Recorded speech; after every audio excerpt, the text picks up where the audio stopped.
Very good morning friends. आज हम करेंगे सेट नंबर 2 जो कि भारतीय अर्थव्यवस्था इंडियन इकोनॉमी से रिलेटेड है। सब टॉपिक रहेगा भारतीय अर्थव्यवस्था के महत्वपूर्ण पहलू।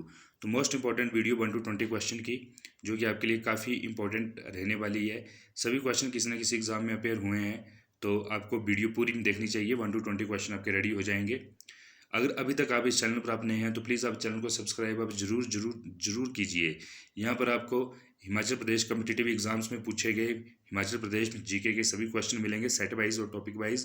प्लस आपको ancient Indian history, medieval Indian history, polity, economy, art and culture, general science और ज्योग्राफी, इस तरह के आपको वाइटल टॉपिक्स मिलेंगे सब टॉपिक की फॉर्म में और टॉपिक वाइज मिलेंगे। तो प्लीज़ इस चैनल को सब्सक्राइब आप कर लीजिए। स्टार्ट करते हैं आज का फर्स्ट क्वेश्चन। तो आज का फर्स्ट क्वेश्चन है, अंत्योदय कार्यक्रम का उद्देश्य क्या था? तो जो अंत्योदय कार्यक्रम था उसका मुख्य उद्देश्य था ऑप्शन डी, ठीक है, गरीबों में सबसे अधिक गरीब की मदद करना। आगे मूव करते हैं सेकंड क्वेश्चन। सेकंड क्वेश्चन में इंपॉर्टेंट, कुटीर ज्योति योजना संबंधित है किससे? तो जो कुटीर ज्योति योजना है वो संबंधित है ग्रामीण क्षेत्रों में गरीबी रेखा से नीचे जीवन यापन करने वाले परिवारों को विद्युत सुविधा उपलब्ध कराना। तो बेसिकली इलेक्ट्रिसिटी से रिलेटेड है। तो जो वर्ड ज्योति है इससे आप पता लगा सकते हैं कि इलेक्ट्रिसिटी और कुछ रोशनी से रिलेटेड है। तो ये विद्युत सुविधा से संबंधित है, रिलेटेड है। आगे मूव करते हैं थर्ड क्वेश्चन। इंपॉर्टेंट, गरीबी में रेखा के नीचे जनसंख्या का न्यूनतम जो प्रतिशत है वो अंकित है कहाँ? तो गरीबी रेखा के नीचे जनसंख्या का न्यूनतम जो परसेंटेज है वो अंकित है गोवा में, ठीक है। तो ऑप्शन डी आपका राइट हो जाएगा, गोवा में। आगे मूव करते हैं, किस राज्य को अत्यधिक कुपोषण के कारण भारत का इथोपिया कहा जाता है? मोस्ट इंपॉर्टेंट, तो भारत का इथोपिया कौन है? Madhya Pradesh. Option B right हो जाएगा। भारत का जो इथोपिया है ड्यू टू अत्यधिक कुपोषण, वो है मध्य प्रदेश। आगे मूव करते हैं फिफ्थ क्वेश्चन। कौन सा सूचकांक भारत में गरीबी की तीव्रता की माप के लिए सबसे उपयुक्त है? तो उस सूचकांक का नाम है बहु अवामी गरीबी सूचकांक। तो जो बहु अवामी गरीबी सूचकांक है इसको भारत में गरीबी की तीव्रता की माप के लिए सबसे उपयुक्त समझा जाता है। तो ऑप्शन डी राइट हो जाएगा। आगे मूव करते हैं, कौन सा कार्यक्रम ग्रामीण भारत में गरीबी दूर करने हेतु था?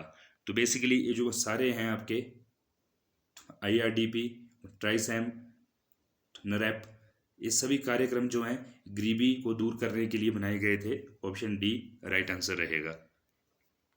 आगे मूव करते हैं, आपको यहाँ पर 2 स्टेटमेंटें दी गई हैं, आपको बताना है कौन सी स्टेटमेंट सही है और कौन सी गलत है, और जो रीज़न है, जो कारण है, वो मेन स्टेटमेंट की एजर्शन की पुष्टि करता है या नहीं। तो क्वेश्चन है, भारत में नगरीय गरीबी की जड़ें ग्रामीण क्षेत्रों में निहित हैं, ठीक है, स्टेटमेंट ये है।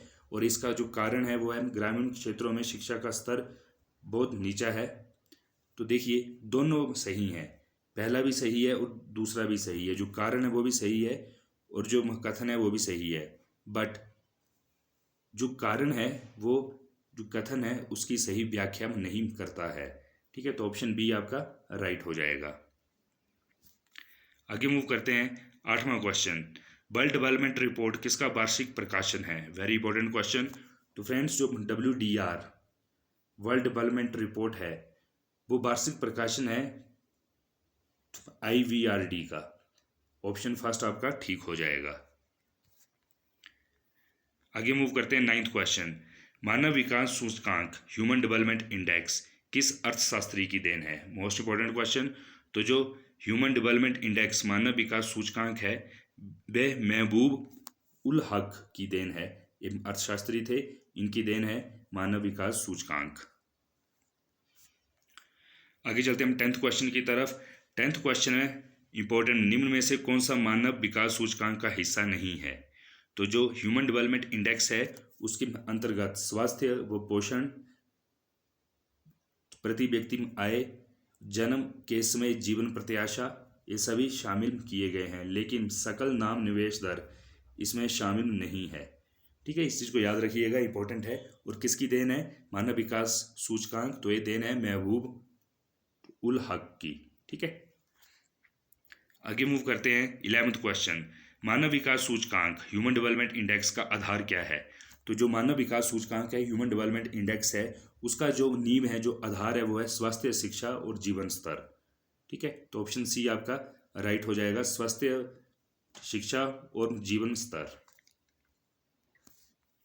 आगे मूव करते हैं। इंपॉर्टेंट राज्य स्तरीय मानव विकास रिपोर्ट जारी करने वाला प्रथम राज्य कौन है? तो जो स्टेट लेवल पर मानव विकास रिपोर्ट जारी की जाती है वो की जाती है मध्य प्रदेश में। ये पहला राज्य था जहाँ से state level human development index की शुरुआत हुई। ठीक है, तो मध्य प्रदेश राइट आंसर हो जाएगा। और मध्य प्रदेश में सबसे ज़्यादा कुपोषण है, इसलिए इसको भारत का इथोपिया भी कहा जाता है। ठीक है, इस चीज़ को याद रखिएगा। आगे मूव करते हैं हम अपने 13th क्वेश्चन की तरफ।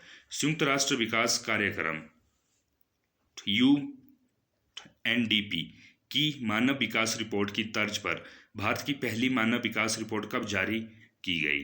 तो भारत की जो पहली ह्यूमन डेवलपमेंट रिपोर्ट जारी हुई, स्टार्ट हुई, वो हुई थी 2002 में और मंथ था अप्रैल। ऑप्शन सी राइट हो जाएगा। आगे मूव करते हैं। इंपॉर्टेंट UNDP की मानव विकास रिपोर्ट में भारत को किस श्रेणी में रखा गया है? तो भारत को मध्यम मानव विकास श्रेणी में रखा गया है, यानी ये हो गई आपकी मिडल ह्यूमन डेवलपमेंट क्लास। ठीक है, तो ऑप्शन बी राइट हो जाएगा आपका, मध्यम मानव विकास श्रेणी। आगे मूव करते हैं। शैक्षिक विकास सूचकांक फरवरी 2011 के अनुसार भारत के 4 हाईएस्ट स्थान वाले राज्य कौन से हैं? तो अगर आप शैक्षिक विकास सूचकांक की बात करें, ठीक है, एजुकेशनल डेवलपमेंट इंडेक्स की बात करें, तो सबसे पहले में केरल, उसके बाद तमिलनाडु, उसके बाद पंजाब और लास्ट में दिल्ली। तो फर्स्ट 4 जो हैं, जो राज्य और एक यूटी है, वो ऑप्शन फर्स्ट है। ठीक है, राइट आंसर हो जाएगा आपका ऑप्शन फर्स्ट, केरला, तमिलनाडु, पंजाब और दिल्ली। आगे मूव करते हैं। 16th question. बंद अर्थव्यवस्था से आप क्या समझते हैं? तो जो क्लोज्ड इकोनॉमी है उसका मतलब है इंपोर्ट और एक्सपोर्ट दोनों बंद हैं। तो यहाँ पर राइट आंसर हो जाएगा आयात और निर्यात बंद। ठीक है, तो इसको कहा जाता है बंद अर्थव्यवस्था, क्लोज्ड इकोनॉमी। ओके, आगे मूव करते हैं अपने 70th क्वेश्चन की तरफ। 70th क्वेश्चन है पक्षदत्त बेरोजगारी एक विशेषता है किस चीज़ की? तो जो आपकी पक्षधन बेरोजगारी है वो बेसिकली कृषि की है। वो कृषि के क्षेत्र में जो बेरोजगारी होती है वो एक टाइप है, उसका नाम है आपका पक्षधन बेरोजगारी। तो पक्षधन बेरोजगारी का संबंध है कृषि से। ठीक है, ऑप्शन सी राइट हो जाएगा आपका, कृषि। आगे मूव करते हैं। किस देश का आर्थिक विकास निर्भर करता है? ठीक है, तो देश का जो आर्थिक विकास है वो निर्भर करता है उसके प्राकृतिक संसाधनों पर, पूंजी निर्माण पर, बाजार के आकार पर। तो सभी राइट आंसर हो जाएगा ऑप्शन डी। आगे मूव करते हैं। 19th question. भारत के किस राज्य में गरीबों का प्रतिशत सबसे अधिक है? तो भारत के किस राज्य में जो गरीब हैं वो सबसे ज़्यादा हैं? तो उड़ीसा। लेकिन यहाँ पर एक चीज़ याद रखिए, परसेंटेज पूछी गई है जस्ट। ठीक है, संख्या नहीं पूछी गई है गरीबों की। तो अगर आपसे गरीबों का प्रतिशत पूछा जाता है तो सबसे ज़्यादा है ऑप्शन सी, तो Orissa. Last question, 20th question. Bharat में निर्धनता के स्तर का आंकलन किया जाता है कैसे? तो भारत में जो निर्धनता है, गरीबी है, उसका आंकलन किया जाता है परिवार के उपभोग व्यय के आधार पर, जो उनकी परचेजिंग कैपेसिटी है, जो उनकी कंज्यूमिंग कैपेसिटी है। तो ऑप्शन सी राइट आंसर हो जाएगा, परिवार के उपभोग व्यय के आधार पर भारत में निर्धनता के स्तर का आकलन किया जाता है। तो ऑप्शन सी राइट आंसर हो जाएगा। तो फ्रेंड्स, ये थे टॉप मोस्ट 1 to 20 क्वेश्चन आज अर्थव्यवस्था से रिलेटेड, भारत की इकोनॉमी से रिलेटेड। इन क्वेश्चनों को अब अच्छे से आप देख लीजिए। इस तरह का कोई सब्जेक्टिव टाइप क्वेश्चन आपके एग्जाम में अपेयर हो सकता है। ठीक है, तो इसीलिए टॉप 1 to 20 क्वेश्चन डिज़ाइन किए गए थे कि अगर इस तरह का क्वेश्चन पूछा जाए तो किस तरह से आंसर आप देंगे।